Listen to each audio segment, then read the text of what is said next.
now joined by Jeremy Clark from the HornedFrogBlitz, part of the 247 Sports Network. He's Jamie's boss. He's also been doing TCU recruiting since 2005, which even predates my time on the beat. Jeremy, how we doing? Is today like your Christmas? Yeah, it's kind of like retirement for a year. You work so hard throughout your whole life, and you get to retire. It's kind of like that in recruiting. You work so hard for a cycle, and then everything comes to fruition, and seems like it's done. And oh wait, tomorrow starts the 26th cycle. So you don't get much time for rest, but it's cool to see things kind of close up and put a wrapping on this class.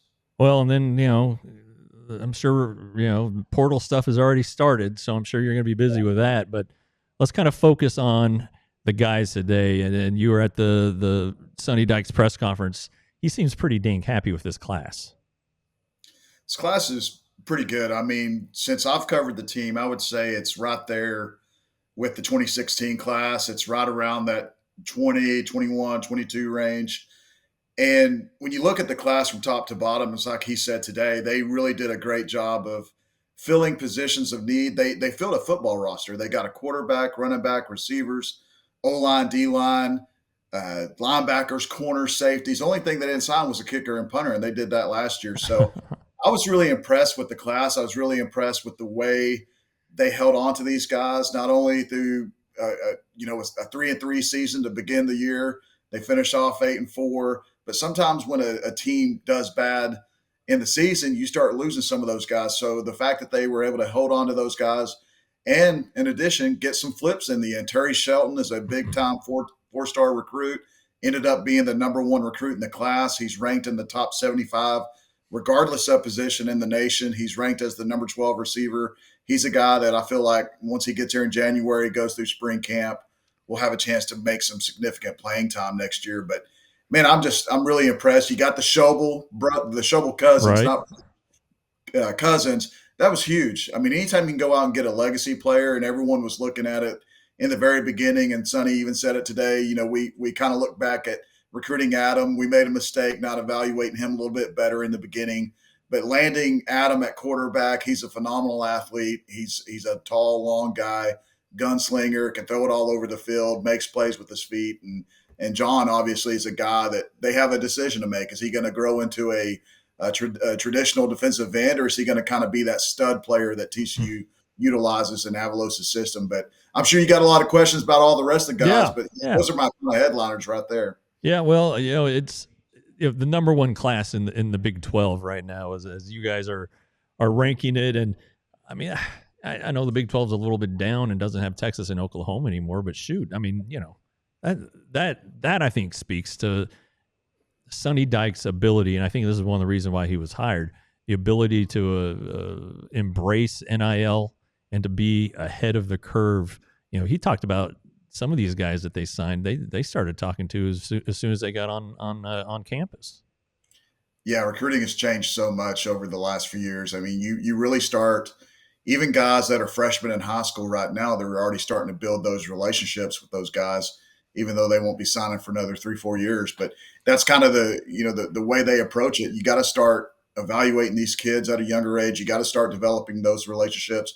Kind of got to figure out what makes them tick. What do they like? Do they like location? Do they like atmosphere, playing time, NIL? NIL has really changed a lot of perspective of these recruits. I mean, sometimes, it was always based on, hey, am I going to play early? Or, hey, am I going to play in a big crowd?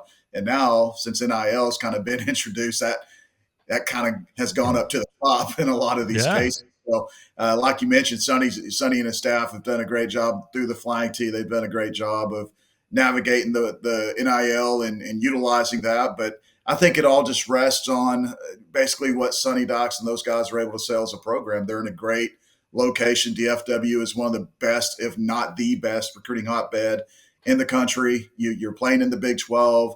You've got an expanded 12-team playoff now, so you can really go out and pitch to these recruits, hey, you'll have a chance to make the playoffs and really not be lying about it. And so right. I think when you look at the facilities TCU's built over the years, they're building a brand new enhancement facility, weight room for the football team only. They're putting money into the program, and when recruits go by and they visit the facilities and they see the school, the smaller classrooms. I think TCU pretty much checks every box you can imagine. I mean, for these recruits and their families, it's pretty much a no-brainer. And the big thing for them, they're starting to get these. It was kind of amazing just being around as long as I have. When Gary Patterson used to get 4- and 5-star recruits on campus for a visit, it was like huge news. Right. Now Right. it's a common theme now. The Sonny Yeah. Docs and those guys have routinely been able to attract 5-star talent to get them to visit on campus, 4-star guys. Now they're signing 4-star guys more in each of these classes. They've continually and progressively got better each year since they've been here in those 3 years. So I'm excited, man. I'm excited to see what this class can do. And the best thing about it is what he said today, Jeff. 20 of those guys are getting here in January. Right. That's nuts. Humongous for them to go through spring ball, get adapted as a college student athlete, and start making their hay, so to speak, just to work their way up the depth chart. As we've seen in transfer portal, there's going to be more kids leaving TCU. So there's going to be an advantage for some of these guys to come in immediately and start impressing the coaches and work their way up the depth chart immediately. Yeah, it sounds, if you look at the roster, the 2 deep roster right now, wide receiver is a need position, and Shelton addresses that. But Sonny really talked about Ed Small and how much he loves this guy. What can you give us on Ed? I love that he mentioned Ed because I was at that camp Ed was at, and Sonny and I we were standing next to each other during this camp. And I even posted on HornedFrogBlitz the day of. I'm like, hey, listen, guys, this guy's committed to Texas right now for baseball, but I'm telling you right now, this kid is a football player. If he gets out of his truck, he doesn't look like a typical receiver prospect. He's 5'11". He's built really good. He's like 205 pounds.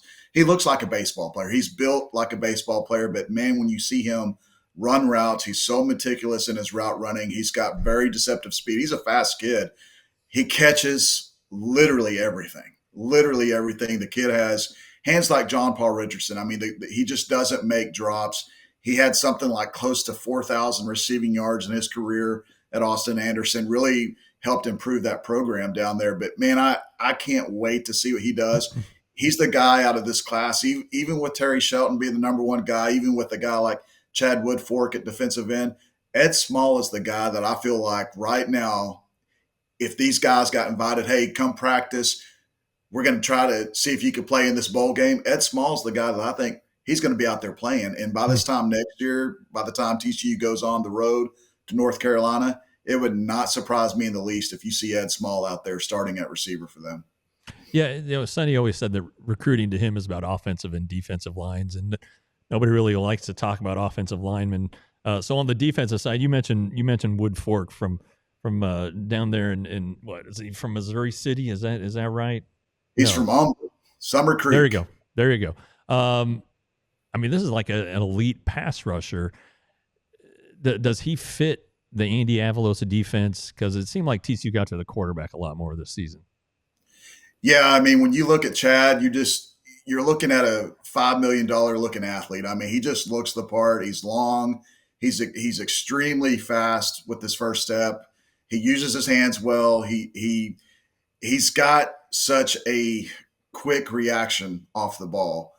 And when you look at the way Andy Avalos utilizes his defensive ends, we kind of got caught up in seeing Joe Gillespie style of defensive end the last couple of years, the bigger 6'4", 280-pound type guys that were fit more to that 3-3-5 mold. Chad is a true defensive end of TCU pass.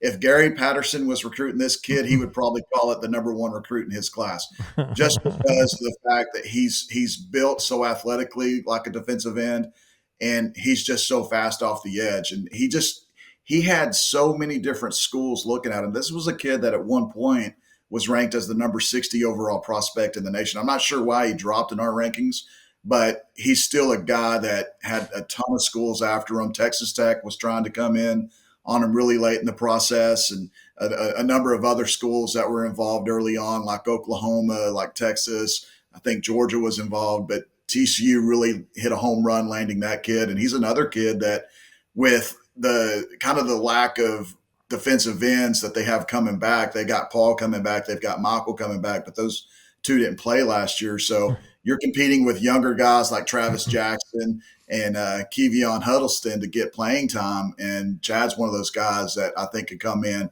another guy that's going to arrive in January, get the weight room, get trained by Cause, and put on some good weight. And he's another one that I feel that could be playing really early next year. Dane Jones is the guy from Missouri City. His high school coach is Rick Favors, who was a former TCU great defensive back. And I think he's the note said today that Jones is the second Rick Favors product that they've produced. So maybe they got a little pipeline there. But another receiver, another fill a need kind of guy. But do talk about Adam Schobel. First of all, I love that the Schobels are still in Columbus. I think that's great. They're sticking to their roots, no matter how successful they were in college and beyond. Still in Columbus. The TCU's got Haas Haney there, but they also have Josh Hoover, who's just a sophomore. Some good options, I guess, at quarterback. But what makes Adam so good? It's funny. I'm gonna throw my boy Matt Stepp with Texas football a bone here, because when Adam was a freshman, he texted me and said, "Man, I know you know the last name, but you got to see Matt Schobel's kid. Adam, he's a quarterback. He plays as a freshman. Just keep your eye on him. He's really good. He's tearing it up down here at the Texas 7-on-7. So he's just one of those guys that he's very smart. He started as a freshman at Columbus. He's not as fast as Haas Haney, but that doesn't mean he's slow. Mm-hmm. He could throw the ball anywhere on the football field. Any throw that you want him to make, he's going to be able to make. But if he has to run, he's going to be able to get those hard yards on the ground too. So I really feel excited about him. He's the number 2 rated quarterback in the state of Texas, which says a lot. Number 16 in the nation. Kind of a good thing, because TCU lost a quarterback earlier in the process, which is the big reason why they started recruiting Adam. And it's kind of like what Sonny was saying during the press conference. Sometimes with quarterbacks, you start recruiting and developing relationships so early that when you have a kid that's a really good guy that you feel like can fit your system well, and you get that kid so early in the process, you just stop recruiting other quarterbacks, because quarterbacks sometimes get their feelings hurt if you recruit multiple guys. So Adam wasn't really, and I think that's kind of what Sonny was pertaining to this morning when he was talking about evaluating Adam. They always felt like Adam was good, but they already had another quarterback committed. So that quarterback flipped his commitment, ended up at SMU. They get Adam Schobel, which every TCU fan and their dogs wanted TCU to go after. The funny thing about it is Adam Schobel ended up ranked higher than the previous quarterback commit they had. So everything worked out in the end. Yeah. That's what Sonny said. Sometimes a guy leaves and you end up with better guys. And he said that of the few that did flip away from TCU, they landed guys who are better recruits. And Schobel is one of them. One more guy I want to ask you about, and you asked about him, I believe, at the presser, is John Denman, the running back from Palestine. He's probably not Adrian Peterson good, but it looked like the notes say he was a Wildcat guy, so he took a lot of direct snaps. What do you like about him? Well, as I said to Sonny too, every time they were mentioning, they always said, "We got our guy." So despite the 3-star ranking, I feel like that's one of those guys that Sonny Dykes is really glad that he never got pushed up to a 4-star or got more notoriety out there on the recruiting front. But John he's built really well. He's 5'11", pretty close to 200 pounds right now. This guy has a verified 10.7, 10.6, 100 meter time. He's very fast. A lot of times when I watch his film, he reminds me of a lot of Kendre Miller, another former Texas guy. So when people start thinking about John Denman, think a little bit about Kendre Miller. They were real similar in high school. Kendre had to play that similar position, he had to play quarterback. So when you think of John playing that Wildcat, he's taking snaps, but he's elusive. He's a guy that can run over you. He's a guy that can run away from you. He's got very good cutback ability. And it's another thing like the quarterbacks, when you start recruiting more than one running back, it kind of scares off some guys. And in really 2025, they were only going to take one running back, period, unless they lost someone else. Mm-hmm. But John Denman seemed to be that guy all the way from the beginning. He was Anthony Smith's guy. Anthony, the new running backs coach, sure. Anthony Smith loved him. And again, I keep saying this. This is another guy that will arrive on campus in January, and I feel like through specific weight training, getting faster and bigger and stronger, he's another one that I feel like can see some early playing time, especially in the running back room where I still don't think they really have a solidified starter right now. I agree with you. Anything's up for grabs right now in that running back room at TCU. I agree with you. Yeah. We only talked about a handful of the 29 recruits that the Frogs signed today. Go check it out, gofrogs.com. It has a little bio of each one of them. Jeremy from HornedFrogBlitz, we can't thank you enough for joining the show and giving us your insight. And enjoy your one-day retirement. Thanks, Jeff. I appreciate it. Glad to be on, man. We all silly like the mayor.